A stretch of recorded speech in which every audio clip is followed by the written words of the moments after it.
I lost everything. Not only did I lose my marriage and some of my community, I lost my mind and I lost my body and I nearly lost my life more times than I'd like to count.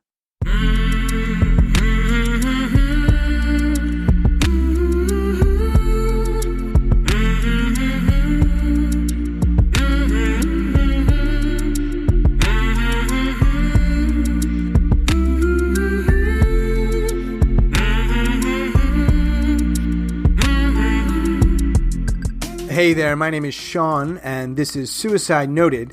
On this podcast, I talk with suicide attempt survivors so that we can hear their stories. Every year around the world, millions of people try to take their own lives, and we almost never talk about it. We certainly don't talk about it enough. And when we do talk about it, many of us, including me, we're not very good at it. So, one of my goals with this podcast is to have more conversations, and hopefully better conversations with attempt survivors. In large part, to help more people in more places feel a little less shitty and a little less alone. If you are a suicide attempt survivor and you'd like to talk, please reach out. hello@suicidenoted.com, on Facebook or Twitter/X @suicidenoted. Of course, you can reach out for any reason. I'm really curious to hear your thoughts, your ideas, answer questions, so please don't hesitate. And if you check the show notes, you can learn more about the podcast, including our membership. And I want to thank our members. And of course, I want to thank anybody who's listened and our guests. All fantastic, amazing. I can go on with the adjectives, but I won't. Thank you. Finally, we are talking about suicide on this podcast. We don't hold back, so please take that into account before you listen or as you listen. But I do hope you listen because there's so much to learn. Today, I'm talking with Stacey. Stacey lives in Australia, and she is a suicide attempt survivor.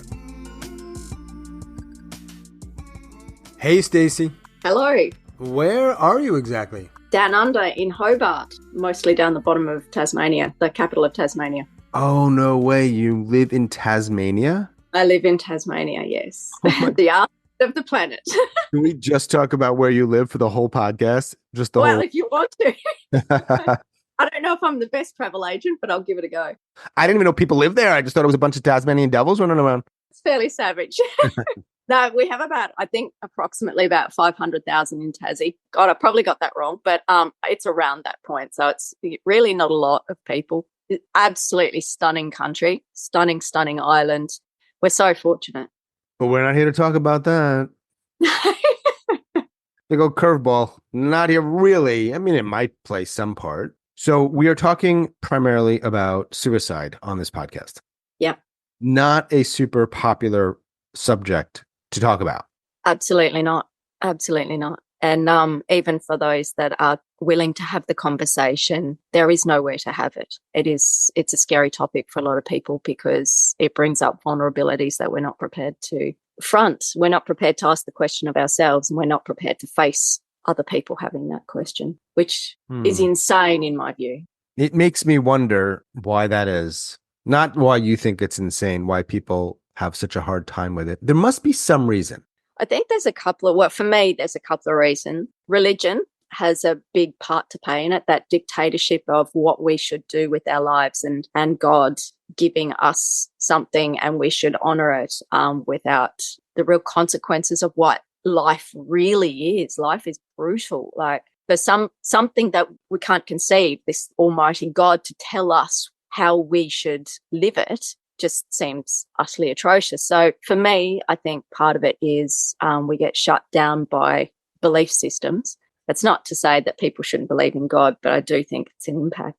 And I think fundamentally it's an emotion, and we're so well trained to not feel the hard emotions, and our freedoms have been taken away. Our autonomy over our life has been taken away. The autonomy to say when to end it. We don't have the autonomy to begin it, obviously. But from the day we're born, we have the ability to do whatever we want to do with it. And one of those is to end it or not to end it on our own terms.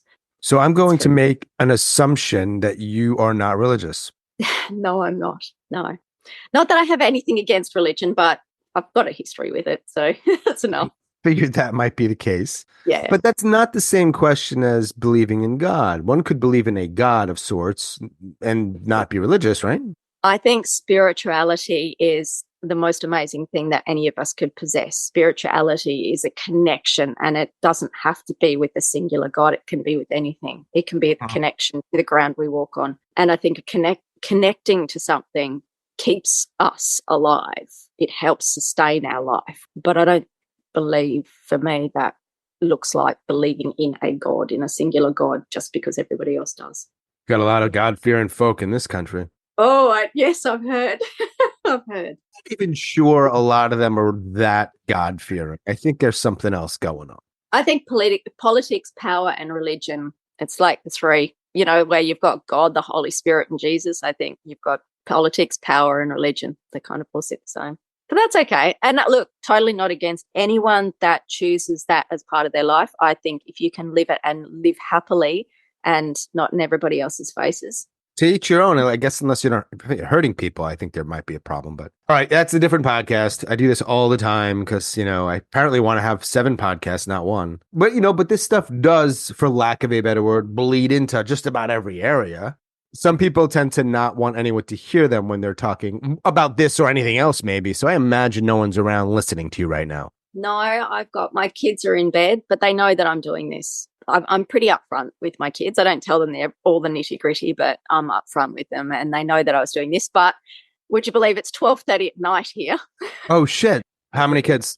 I've got 6, but I've got 5 living with me. Wow. They know their mother has dealt with some stuff. Oh, yes. It's been a rocky road for a few years, but we've come out the other end of it. So, and they saw their mother very, very, very sick, and they saw their mother in hospital after however many attempts I've had. So there has been reasonably open communication, certainly not with my younger ones. I've got my youngest who's just turned 10. When I was at my sickest, he was very young, and so there was an innocence there that we had to really be precious about. But he knew I was very, very sick. But as for my other ones, they've got a pretty good picture of it. Plus, my family, my mother took her own life when she was quite sick. And so I've always been open with that. She was an incredibly unstable human being. So it's sort of a rocky childhood with her. And then she ended up with 6 brain aneurysms and multiple brain operations. Then she ended up with epilepsy. So she was an incredibly fierce woman, fiercely independent. And then when she was having all of these health issues, obviously she lost a hell of a lot of independence and pretty much lost her mind in some regards. And we couldn't look after her. They said, look, let's put her in an old people's home. And she was like not having a bar of that. So she basically stopped eating. Her body put itself into epileptic seizure. And we ended up, after many years of a fight, we ended up with a really good doctor that said, look, clearly she is doing this, that she doesn't want to be around anymore. Let's just let her slip away. So there was a little bit of medical assistance, if you can say that, but not assistance in that they gave her anything, but assistance in let's let her go. How old were you when she died? 28. She died 2 weeks after my second son was born. So where do we start, Stacey? After listening to all of the people that have come onto your podcast, the logical place is whether I was suicidal all of my life, and absolutely not. I was actually quite the opposite. Childhood was pretty intense. Like there was a lot of insane stuff go on, but I don't know. I used to call it my guardian angel. She would always get me out of it, and I'll be like, yeah, let's go. Woo, life. And then, I had my mother in the background going, I'm going to kill myself. I'm going to kill myself. So I knew about suicide, but it just didn't float into my conscious. I was just this person that was always on the go. And then I went to uni. I did a couple of degrees. I'm a musician. I then got married and then had a ton of kids. And in 10 years, I got married, 6 kids, and they all had various different eye operations. So like 20 eye operations. My mother died. I had a couple of other friends die. Towards the end of that 10 years, I had a couple of really serious traumas. And me being me, I was just like, you know what? I'm cool. I'm so cool. I'm cool bananas. And I got to a point after that 10 years of just that intensity where I broke. And it wasn't a thought process or anything. I just remember it was 2016, New Year's Day, and we were in possibly one of the most stunning places in Tasmania, up East Coast, Coles Bay. Gorgeous white sand, long beaches, mountains to go and climb, and the bluest water. And we were camping on that beach. Woke up, I hadn't been feeling mentally very great, but I was like, I'm going to get through this. It's fine. Woke up that day and I just remember it. The calmest I'd felt, I just wanted to die. I did not want to exist any longer. And it was the most startling thing. How can you do that when I've got the most amazing place with my 6 kids, my husband at the time, we're now separated. How could I think that? About 6 months later, I went to the doctor and I said, I don't know what's wrong with me. I'm exhausted. Clearly 6 kids in 10 years. So I had 6 in 9.5 years. And obviously the traumas had just built up. And I just looked at her and said, I just want to die. I had no plans. I just knew that I was terrified. And she said, oh, look, you need to go to hospital. Do you think you needed to go to a hospital? Oh, I needed something. When I hit the doors of that hospital, that destroyed my life. Right. So let's pause for a moment if we can. This is not me constantly saying shitty things about hospital systems, but it is interesting to hear, particularly when I talk to people that aren't in like North America, that it's often a similar experience. Of course you needed something.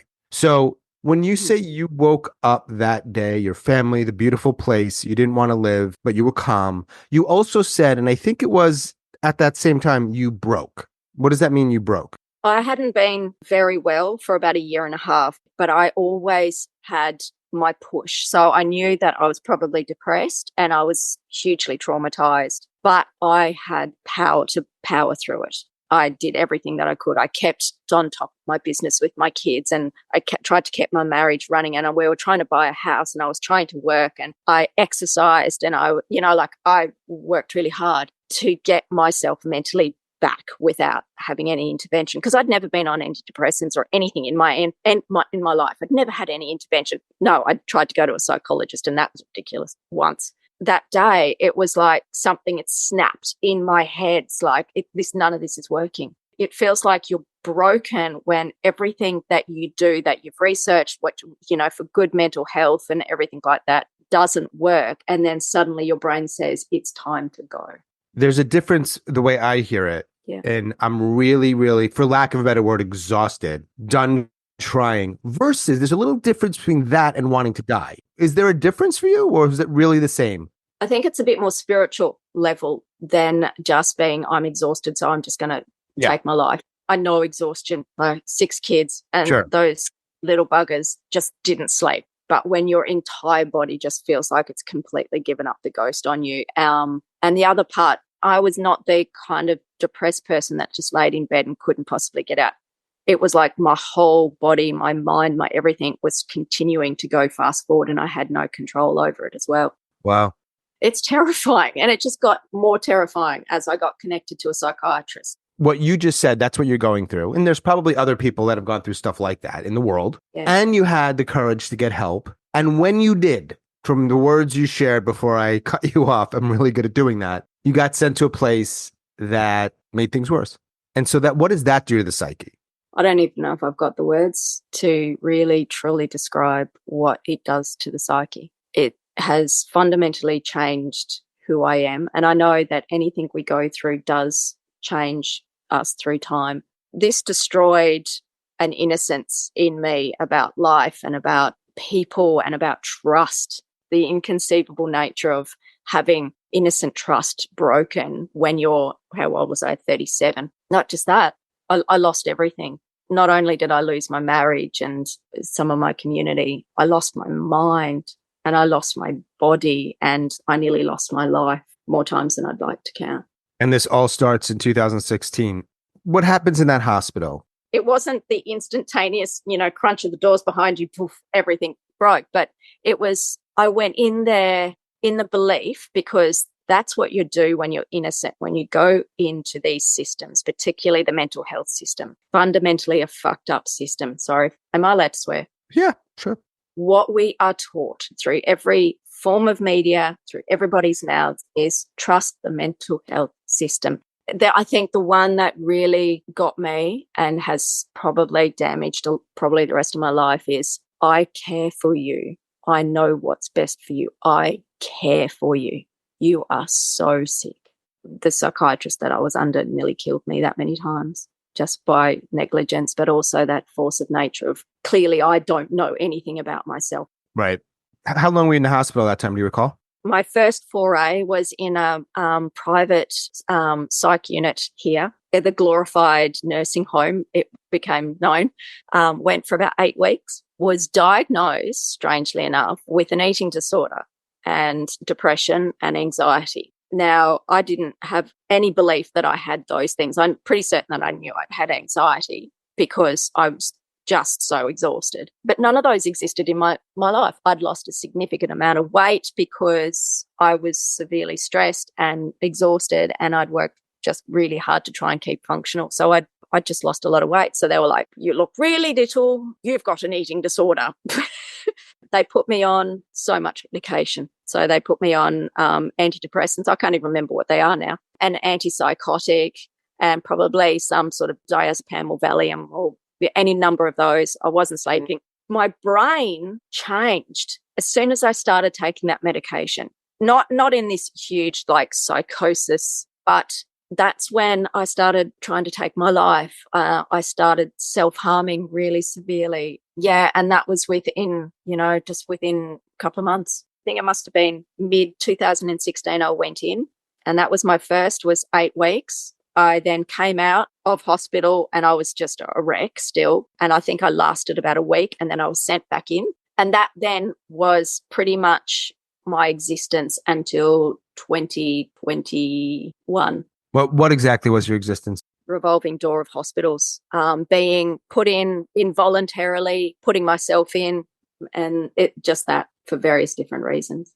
Do you have a specific number of how many times you actually tried to take your life during that time? I've lost count, but it would have to be 10 to 15 times, maybe a bit more. The first one was a couple of months after you came out. You were on the meds. Of course, the meds are there to help you. And interestingly enough, the interesting part for me about this, the whole kind of story of my attempts, that most of them I don't remember. They're in a dissociated or psychotic state. There's 2 that I distinctly remember, and one of them was my deliberate. I just remember planning it. I remember doing it, and that was 2019. It was a shit attempt, but I did it anyway. So are you going to talk about the first attempt after the first hospital stay? So my first attempt was a surreal thing because I knew I felt like dying. Then this is, I think, where the distinction you were talking about before. I felt like dying, but I had no plan to do it. I was just so scared of myself. I was so scared of my ability to be able to do it. I had no plan. I was in hospital when this happened. I was in the private clinic. Now, the private clinic is a voluntary clinic. It's not an involuntary one. They have to do that in our public system. I was told that I had to be there, and that's the right thing you do. When you've got 6 kids, you've got to be safe. Anyway, it was a normal day. We were doing day programs. I can't remember the class I was in, and I was in the class, and I started to feel like just really unwell mentally, like just this darkness descend on my body. I'm like, oh, shit. Okay, what have I been told to do when I start feeling this thing? What has my psychiatrist hammered into me by this stage? Go and get a PRN. I think it was Seroquel they were giving me at the time. So I went to the nurse's station and they handed me my lollies. 100, I think it was 100 milligrams of Seroquel. So it was high already. And I was like, fine, okay, go back to my class. And I don't know how much longer it passed, but then I saw myself get up out of the chair.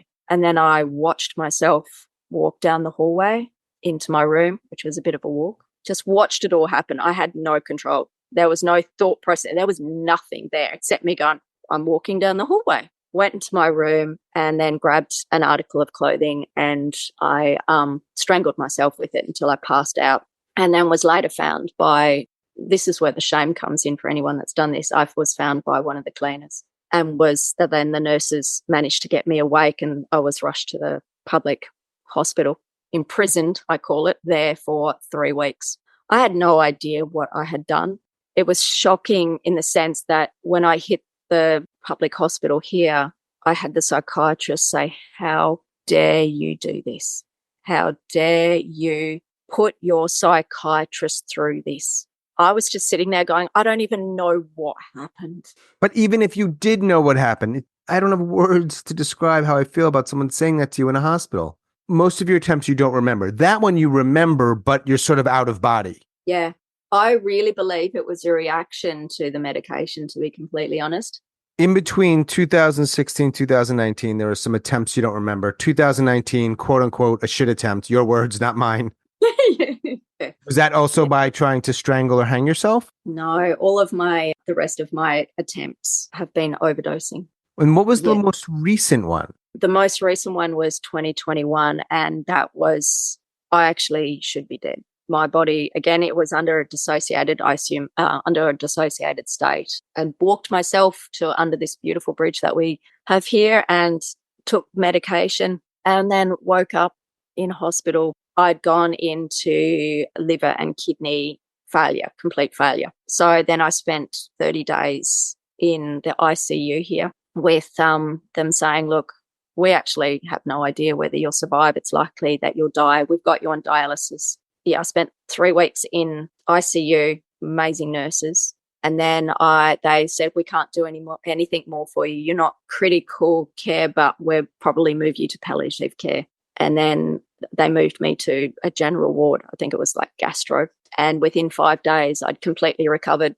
Then the psychiatrists got involved, involuntarily put me into the locked ward for no reason. I'd been talking with the psychologist there, but I was meant to die. I mean, and then suddenly I'm alive. I didn't know the problem was when I was coming out of the hospital, I didn't know where I was going to be living because we'd separated. It was decided that I needed to find somewhere else to live. So I was trying to find somewhere else to live. I couldn't see my kids. And so I was sad. I wasn't exceptionally sad. I wasn't bawling my eyes out. I was just like, I'm sad. I don't know what to do. Like, I don't want to be in hospital anymore. I need to get out. I've been in here for a month or a bit over a month. And the psychiatrist went, right. No, he didn't even tell me. That's right. He said, how about we give you a few days it's like a mental health clinic just outside of the public hospital. But it's really lovely. It's just kind of like that little phase where you can go from hospital to there, and then they'll just help you work out a few things. So it's just a safe zone. I think it really works very well. It's a safe zone where they help get you some housing and that sort of stuff. And I was like, cool potatoes. I don't want to go there, but you know what? We'll do it. I don't like where this is going. Oh, yeah. And I'm like, yep, okay, let's do it. And he said, we've got to wait 2 days to get you in there. And then the next half a day, I ended up with a babysitter, sitting in my room. They locked all the doors to the gastro clinic, the gastro ward, locked all the doors. And within 24 hours, I was in the locked unit. I had 5 security guards escort me. I'd only just started walking. So I'd been laying down for a month, wasted. And they put 5 security guards on me to take me to the locked ward. Because you're sad. You can't see your kids. I don't know what happened with your marriage, but that's split. Like, that is an absolute expected response. Not just that, but I had come to the conclusion. So I had 30 days to go, I'm going to die. I don't know whether you know anything about liver and kidney. I was awake. They could not give me any pain medication. I was in intense pain for most of that time. They could not give me anything. So I was awake 90% of the time in my own pain. I couldn't move, attached to 3,000 machines. And I'm laying there having to exist and figure out, how do I live at the moment and know that I'm going to die sometime soon. Wow. And having my kids come in and having all my beautiful, gorgeous friends come in. And so I had to present to them as though it's okay. All of that go on. And I wasn't given any grace to feel any emotions at the end of that without feeling safe. I know I'm not the only person either that has had that sort of stuff happen to them. Sure. So are you still wanting to end your life there? This is the tricky part. I didn't know I wanted to end my life. I'm diagnosed with a severe dissociative disorder because of the trauma that was going on through the hospitals, that the constant in and out of hospitals. I was given ECT. I was on medication. I was hurting myself. My marriage was breaking down. I became homeless. Like, there was a lot go on. My brain just shattered. The person that you talk to now just was like, keep going forward, keep going forward, keep going forward. There was a part of my brain that didn't want to go forward. And so the more I fought to keep going, the harder it fought to take over and just end me. it's terrifying. And I think 2019 was it. That was a lot of the reason why I actually deliberately tried to end it, because it wasn't because I didn't have friends. I had a beautiful support system. I was semi-homeless, so I was living a week with my kids because my marriage had split up in 2019. So I was a week inside the house with the kids because we kept them in the one central home. And then the second week, when their father looked after them, I was couch surfing, living on the streets, all that sort of stuff. Outside of that, I had so much good stuff. My kids just adored me. I adored them. There was lots of things to plant me here, except the fact that I was so terrified of myself. And because I was terrified of myself, I became terrified of everybody else. I could not see how I could live any longer if I could not be around myself, if that makes any sense whatsoever. As much sense as it's going to make. Yeah. Right? So it's about 5-6 years of hell. Yes, I would choose hell over that any day, if that makes any sense. In 2016, when you sort of said you broke and then you went to a psychiatrist or psychologist and they sent you somewhere, what did Stacey need that you didn't get then? That may not have been the answer, but might have been better than what happened or how you were treated. Do you have any idea? I actually think all I needed was a really strong mother. I needed a woman to pick me up, to call the shit on my husband at the time, and to call my shit, to sit my ass down and say, you got to face some stuff, bro. You think you're coping. You think you're doing it all. And you know what? You're doing a great job at some of the stuff. But I needed a solid woman, like one of those old grandmas that just seems so wise. You walk into the room and there's that grandma and you're like, I'll do whatever you tell me to, not because of fear, but because of the wisdom that comes off of them. Right. Now we don't know what would have happened after that because we're just speculating. Something needed to change. To say, like, face it or deal with it, like, what does that look like? Maybe you go to a hospital. What does dealing with look like? Maybe it's meds. Maybe it's what? What is it? Because you were trying. I was trying. Meds got me, and a destructive psychiatrist. I think that was the biggest crux. And then obviously down the track, when I wasn't coping, I started using some really bad behaviors. So I started drinking. I think it was about 2018, 2019, because I just couldn't cope.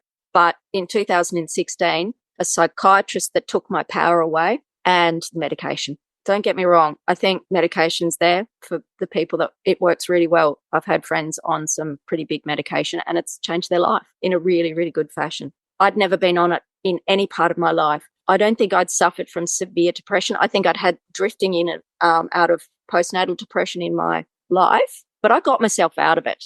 That didn't require medication. And I think if for 37 years I had gotten myself out of situations and out of bad, like, mental states without the aid of chemicals, I think that wasn't necessary at the time, not in the extreme amounts that I was getting. So looking back, you had anxiety. If we had to go by the book.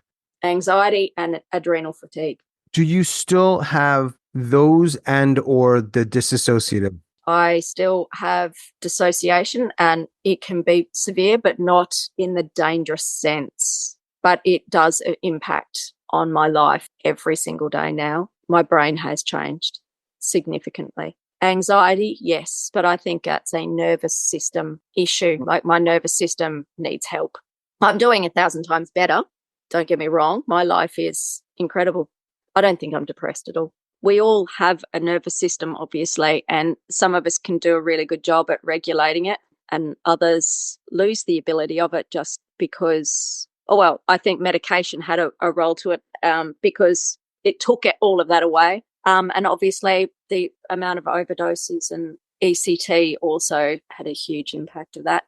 And I think the other thing that's been a lasting impact of that time, and particularly the overdoses, is I've lost that magic to exist, I suppose. Like, last week I was having a really shocking week for whatever reason, no idea what it is. It comes on, which I've never had prior to being really sick in 2016, and it sits on top of you and it's like death just waiting.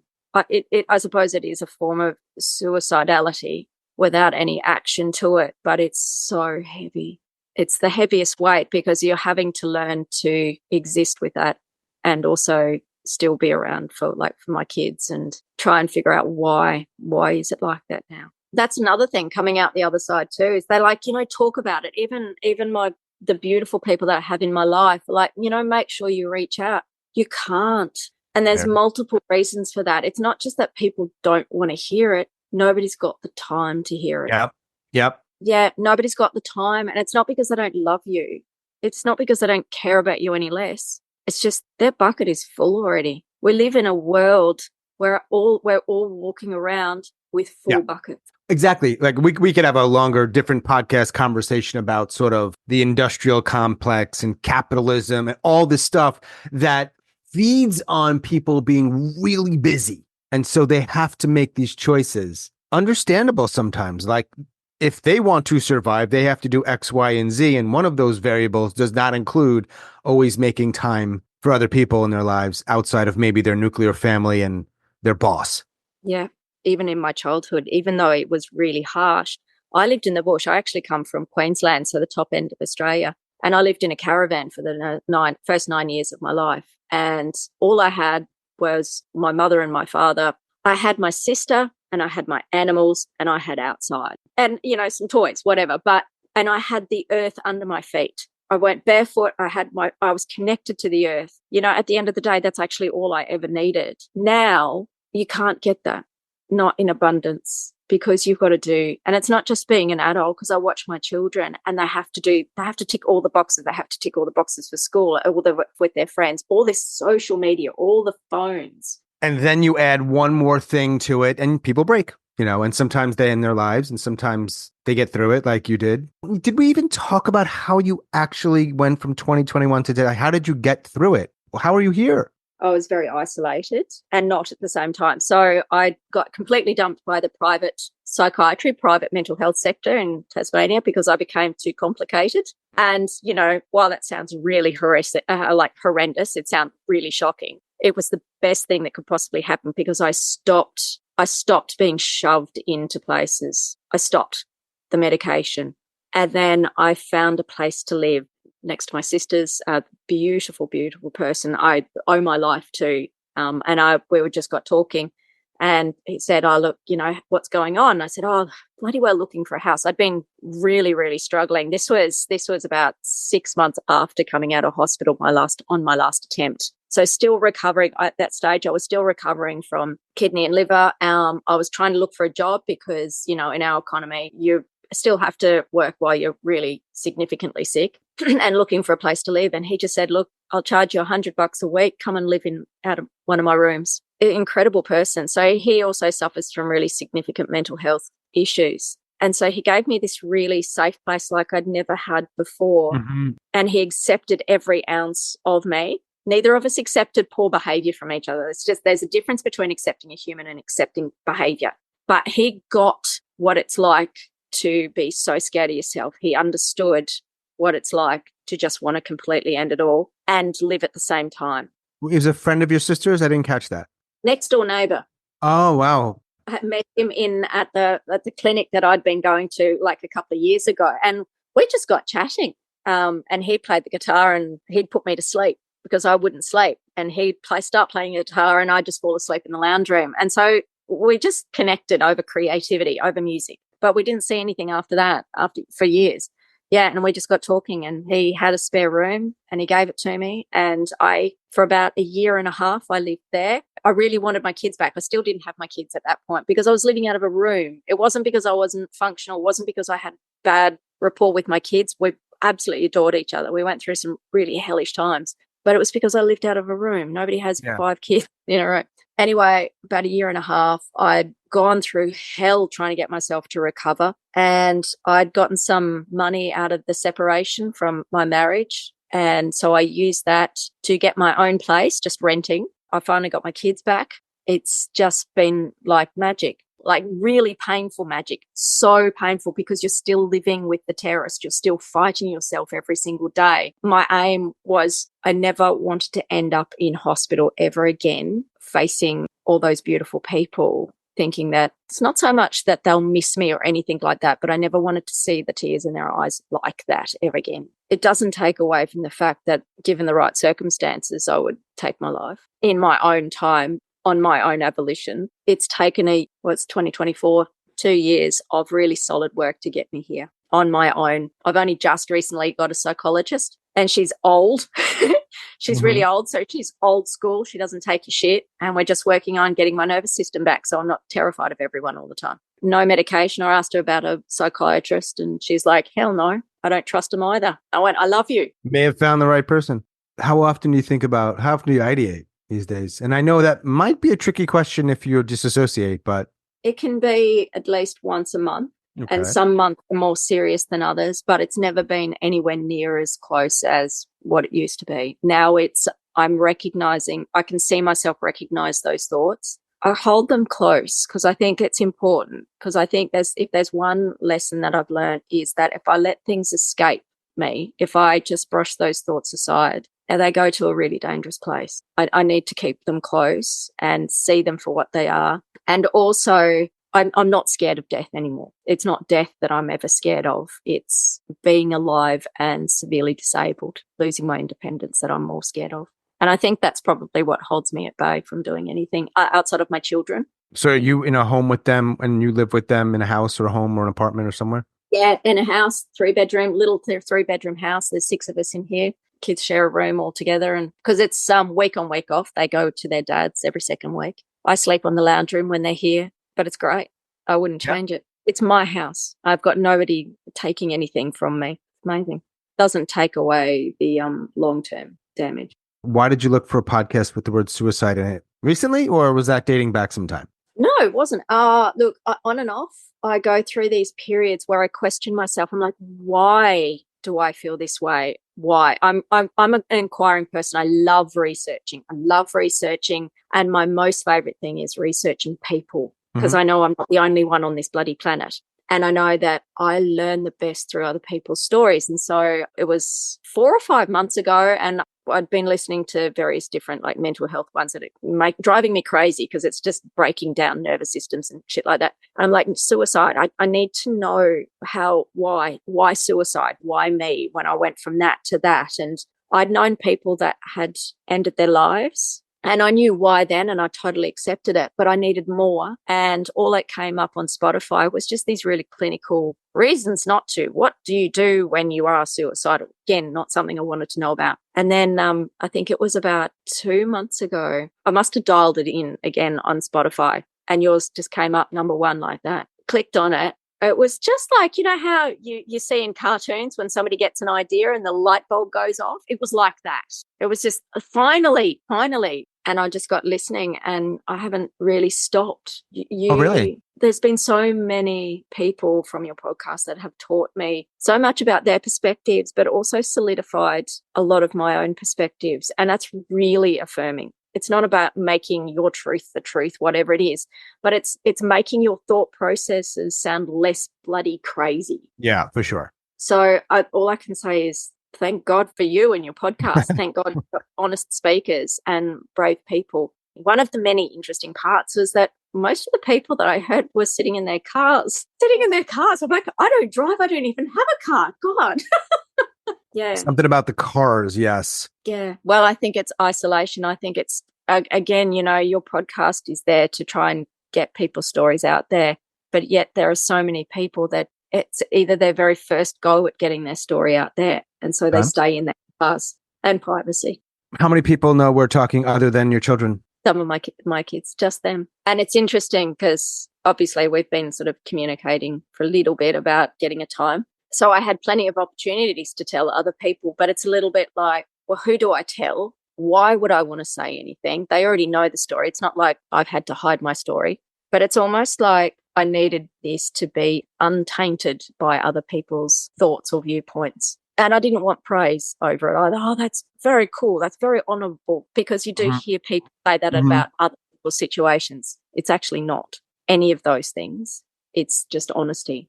Yeah. So it sounds like there are not a small number of people that know that you have tried to end your life at least once, if not more. Yeah, I've been really lucky to have a beautiful array of friends, and again, Hobart is a small town. I play in many circles. I'm a musician, I'm a dancer, I'm a mother, I'm a teacher, there's many circles that I have morphed into collectively almost. And then obviously you're part of the mental health association to kind of circle here as well. And so word spreads like wildfire, unfortunately. The interesting part is that they know, but nobody talks about it. Nobody says a word. Nobody asks, how are you? And this is, I think, listening to all, you've done so many glorious things, honestly. The interesting part about coming out of each one of my attempts was that nobody talked to me about it. All I ever heard was, are you going to do it again? Nobody talked about it. And what did I need? And I needed somebody say something. I think you need to talk about this. Okay, let's break this down.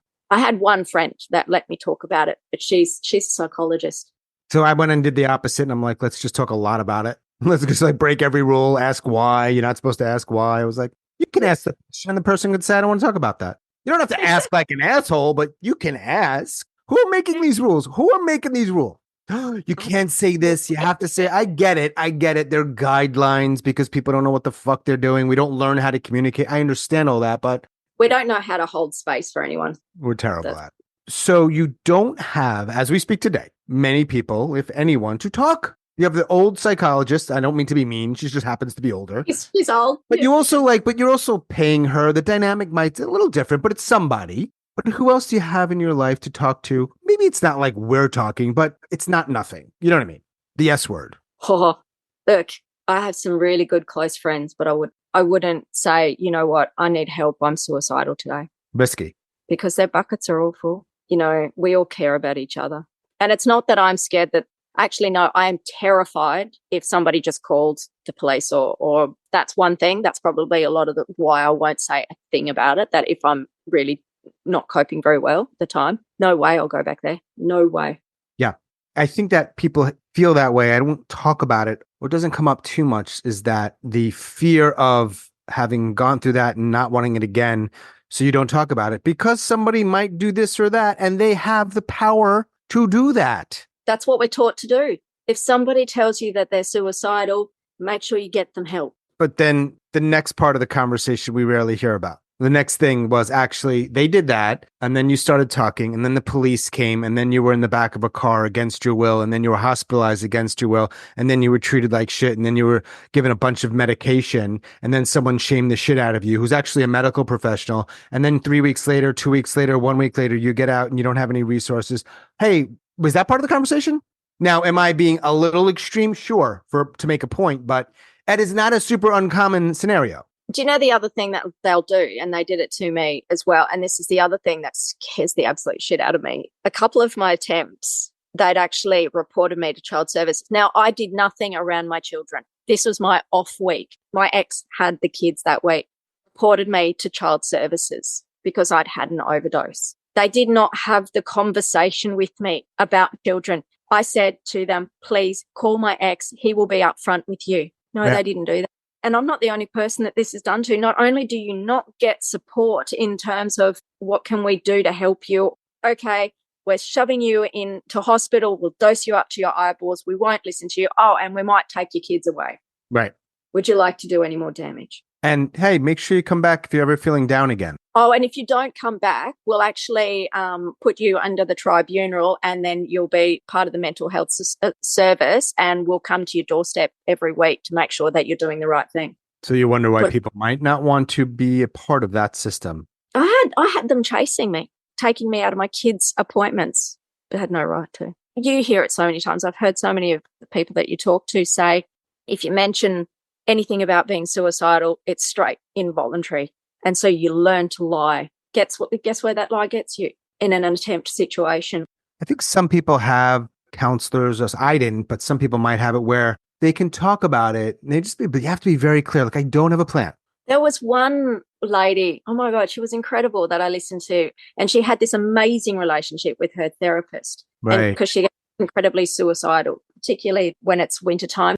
She had this incredible rapport with her therapist that she checked in every single week, but she was incredibly honest. And her therapist was, and as long as you're really honest, you know, when you take your life, you take your life. Like, is more nuanced than that. That's how it's meant to work. Yes, I agree. People will disagree. I agree with you 100%, but I'm also the person who has a Suicide Noted podcast. So maybe we're not the typical person in some ways, but it's just ironic that I don't think people can easily understand or measure why that scenario is good. The one you just described, the one with that guest. One of my kids must have asked me, why are you doing it? Not out of accusation, but out of curiosity. And I said, there is one thing that humans have learned from dawn of time, and that is through stories. Every culture is based on stories. And that's how revolutions start, is the stories. History started. It's so subtle.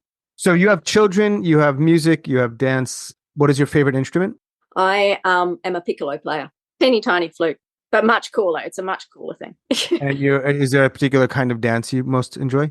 I used to teach swing dancing. Very nice. Do you ever wish, I guess this could be dating back to sometime in the past, but it's more so like as we talk now, like any of those attempts had worked? The person that's sitting on the spot right this very second, I'm glad that I'm here, but the person that was here even just a couple of days ago, 100%. It's a day in, day out scenario. I just feel so fortunate right now because I've got my kids with me. I get to do this. I think this feels so worthwhile. I think worthiness in yourself is important, but you get so tired. Not just I need a sleep, but life tired. Memoir title? Life tired. Life tired. I'm so life tired. You said earlier life is brutal. I was like, ooh. Yes, life is brutal. I think with brutal, it's magnificent at the same time. I feel like I'd be drawn to that memoir. So Pink and Purple Pill question, you've heard of that? Yes. Yeah. So the one where you die, but it's painless and nobody knows it's a suicide. And given what you just shared about, it's a day in, day out type of thing. My guess is, tell me if I'm wrong, you would store that safely somewhere. 100%. And there's no expiration date on it, so it could last a while. Fuck me. Can you just start producing this for reals? I have to make it clear once in a while that it's not real. So you're in your mid-40s? Yes, I am. You think you'll be 50 years old and alive? Or is that an impossible thing to know? That is 100% impossible. If you asked me that question when I was 36, I'd be like, I'm lasting to 150, baby. Having gone through what I went through, I know how fucking dark I can get. So... Any myths or misconceptions about, well, anything really? Not anything, not about tomato juice, but, this stuff. One, suicide, the conversation, not actually scary. So actually facing yourself is terrifying. To go about the act of suicide, it's a horrible word, but anyway, the act of taking your own life is the hardest thing that anybody has either attempted or accomplished. And it's not just because of mental health reasons. It's for any number of reasons. And It's been in society from the dawn of time. This is not new. This is not a revolution. This has been since we existed. If you hadn't gotten, let's say, sick, or at least, I don't know if the word's sick, but if shit didn't happen the way it did in 2016, would you still be married? Oh, good question. Possibly. It would be a reasonably destructive relationship, but I wouldn't have known any better. 100%. Right. Because you said all that, it changed you in a big way, and not just internally, but you mentioned some friends, your partner. Our relationship was rocky, but we had 6 kids. Jesus. Me being so unwell stretched the limits on our marriage. Like, I discovered who he really was. We met when we were very young, so we didn't really know ourselves. He had an affair while I was in hospital really sick, and it was just at that point that I realized that I was not getting any support, and he wasn't really looking after the kids so well.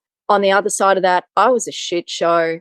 So I can understand not necessarily the affair, but the fact that he was struggling as well. And I think there's a wealth of people out there that have been in this sort of situation, and their partnerships have split just purely under the pressure of something like that. So life-changing. The split actually was good for both of us, but we're very amicable. Yeah.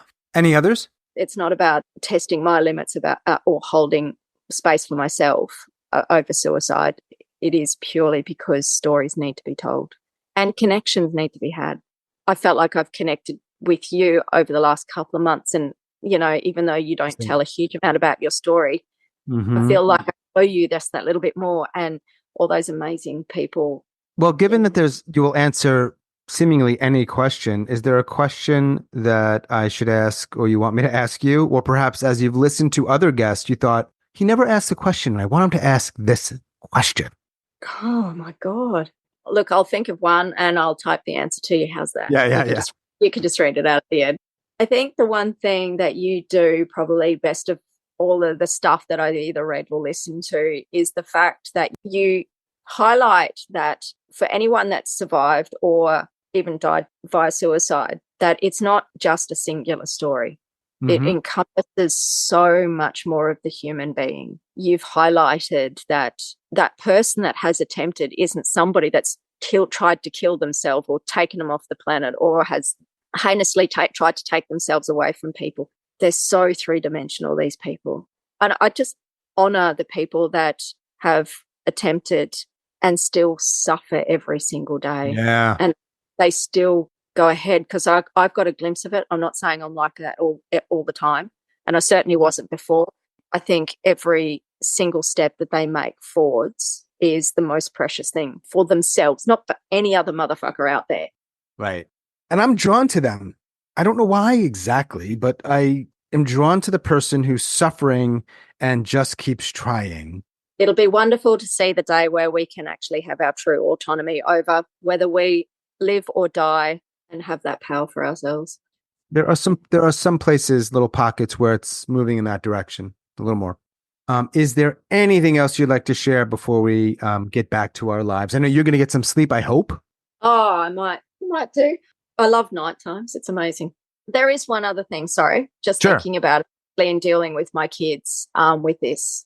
And I'm not saying that anybody should ever disclose information to their kids, but I know with my story and my kids, they are far more compassionate and understanding and loving because they know about my story and not the full in like dark bits that'll come when they're adults, but they understand life and death so much better in the fact that it isn't always a choice, and sometimes it is, and never to hate or begrudge anybody their story. Also, they know that my existence isn't purely for them. And I think that's so important for everyone to understand.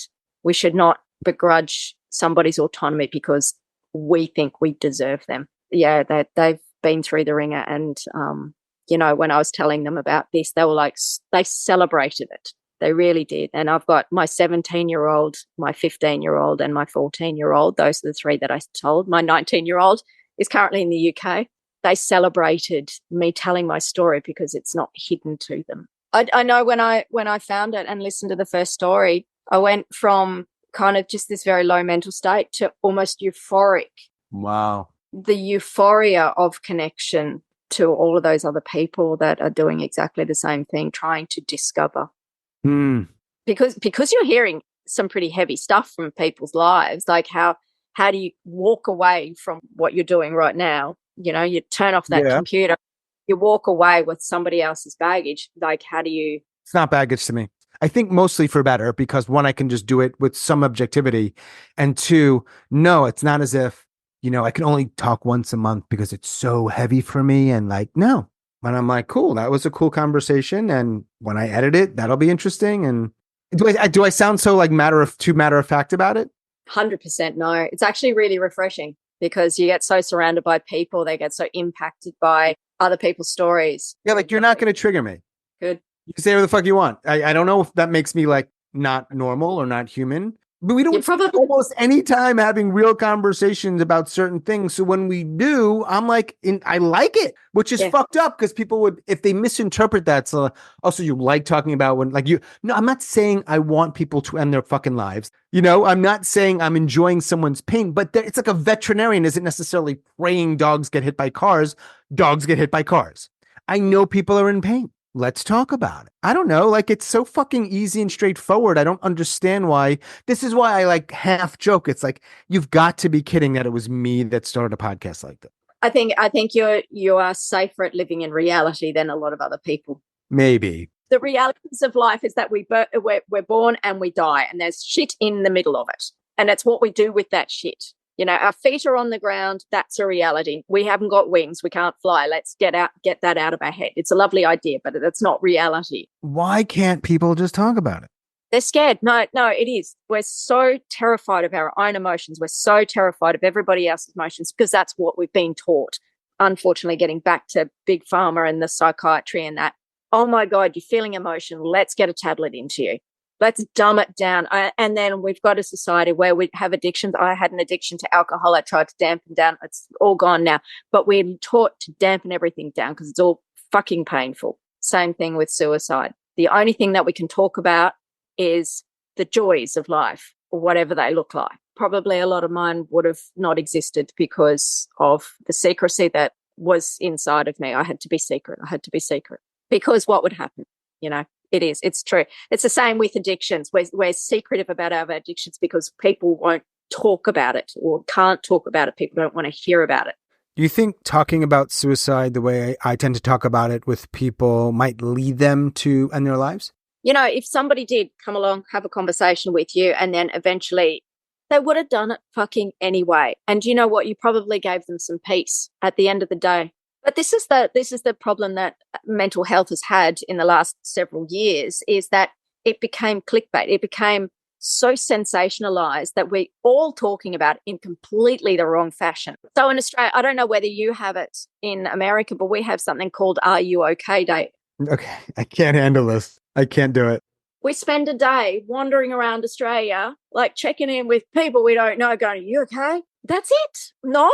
And then everybody's like, oh, shit, I've got to go. Bye. It's pointless. Well, shouldn't we be doing that every day anyway? Like just as a basic. Yep. Too many buckets, time.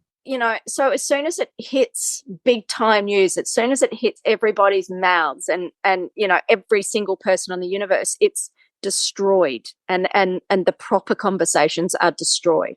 I have kind of, I suppose, certainly in the realms of the people that I mix with, my perspective on suicide is quite unique in that it's your choice. It's your choice whether you suicide or not. But the worst thing that you can possibly do to anyone is prolong life that isn't wanted. Actually, my uncle recently killed himself, actually.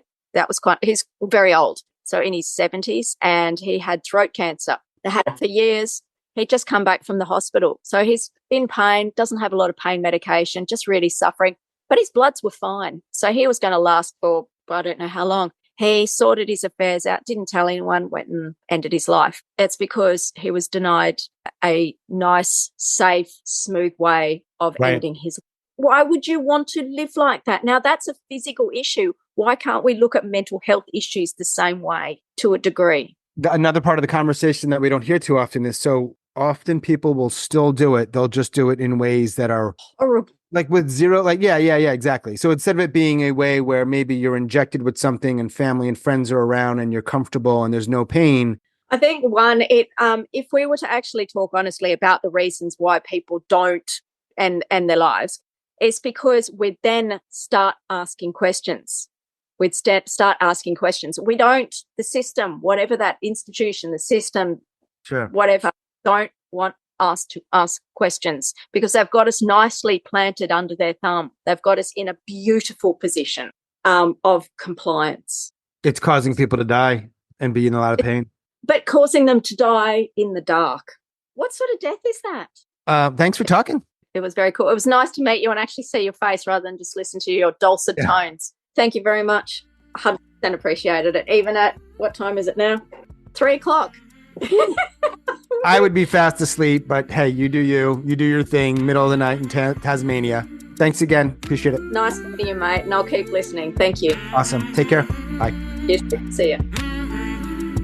As always, thanks so much for listening and all of your support. Special thanks to Stacey in Tasmania. Thank you, Stacey. If you are a suicide attempt survivor and you'd like to talk, please reach out. hello@suicidenoted.com on Facebook or Twitter/X @suicidenoted. You can check the show notes to learn more about the podcast, including our membership. But hey, however you are involved or support or participate, or maybe you just listen once or twice, thanks. And that is all for episode number 218.